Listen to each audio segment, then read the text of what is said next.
Hi friends, ಎಲ್ಲರಿಗೂ ನಮಸ್ಕಾರ. ದೇವಿ ಭಕ್ತಿ ಯೂಟ್ಯೂಬ್ ಚಾನಲ್ಗೆ ಸ್ವಾಗತ. ಇವತ್ತು ನಾನು ತಿಳಿಸ್ಬೇಕು ಅಂದ್ಕೊಂಡಿರೋ ವಿಷಯ ವಿಜಯ ಏಕಾದಶಿಯ ಪೂಜಾ ವಿಧಿಗಳು.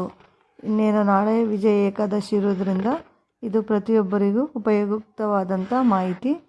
ಈ ದಿನ ಪ್ರತಿಯೊಬ್ಬರು ಬೆಳಗ್ಗೆ ಬೇಗ ಎದ್ದು ಸ್ನಾನ ಮಾಡಬೇಕು. ಸಾಧ್ಯವಾದರೆ ನಮ್ಮ ಹತ್ತಿರದಲ್ಲಿ ಯಾವುದಾದರೂ ಪವಿತ್ರವಾದ ಸರೋವರ ಇದ್ದರೆ ಅಲ್ಲಿ ಸ್ನಾನ ಮಾಡಿದರೆ ಉತ್ತಮ. ನಂತರ ವಿಷ್ಣುವಿನ ಜಪ ಮಾಡುತ್ತಾ ನಾವು ಸಂಕಲ್ಪ ಮಾಡ್ಕೋಬೇಕು. ಏನಪ್ಪ ಅಂದರೆ, ಈ ದಿನ ಬೆಳಗ್ಗೆಯಿಂದ ಸಂಜೆವರೆಗೂ ಉಪವಾಸ ಇದ್ದು ನಿನ್ನ ಪೂಜೆ ಮಾಡ್ತೀವಿ ಅಂತ ಸಂಕಲ್ಪವನ್ನು ಮಾಡಿಕೊಳ್ಳಬೇಕು. ವಿಷ್ಣುವಿಗೆ ಯಶಸ್ಸು, ಸಮೃದ್ಧಿ ಮತ್ತು ಅಡೆತಡೆ ನಿವಾರಣೆಗೆ ಪ್ರಾರ್ಥನೆಯನ್ನು ಮಾಡಬೇಕು.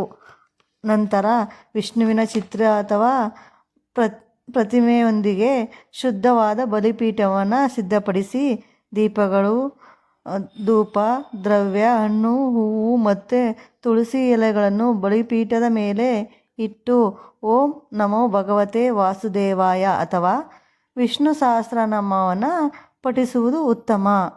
ಈ ದಿನ ಬೆಳಗ್ಗೆಯಿಂದ ಸಂಜೆವರೆಗೂ ಉಪವಾಸ ಇರುವುದು ವಾಡಿಕೆ. ಕೆಲವರು ನಿರ್ಜಲ ಅಂದರೆ ಏನೂ ಕೂಡ ಸೇವಿಸದೆ ಉಪವಾಸ ಮಾಡ್ತಾರೆ. ಇನ್ನು ಕೆಲವರು ಹಾಲು, ನೀರು, ಹಣ್ಣನ್ನು ಸೇವಿಸಿ ಉಪವಾಸವನ್ನು ಮಾಡುತ್ತಾರೆ. ಮತ್ತು ಈ ದಿನ ಪ್ರತಿಯೊಬ್ಬರು ಏಕಾದಶಿಯ ಕಥೆಯನ್ನು ಕೇಳಬೇಕು ಅಥವಾ ಓದಬೇಕು. ಬಹಳಷ್ಟು ಭಕ್ತರು ರಾತ್ರಿ ಇಡೀ ಭಜನೆಗಳನ್ನು ಹಾಡುತ್ತಾ ವಿಷ್ಣುವಿನ ಹೆಸರನ್ನು ಜಪಿಸುತ್ತಲೇ ಇರುತ್ತಾರೆ. ಈ ದಿನ ಬ್ರಾಹ್ಮಣರಿಗೆ ಊಟ ಹಾಕುವುದು ತುಂಬ ಒಳ್ಳೆಯ ಕೆಲಸ. ಮರುದಿನ ದ್ವಾದಶಿ ತಿಥಿಯಂದು ಉಪವಾಸವನ್ನು ಕೊನೆಗೊಳಿಸಬೇಕು.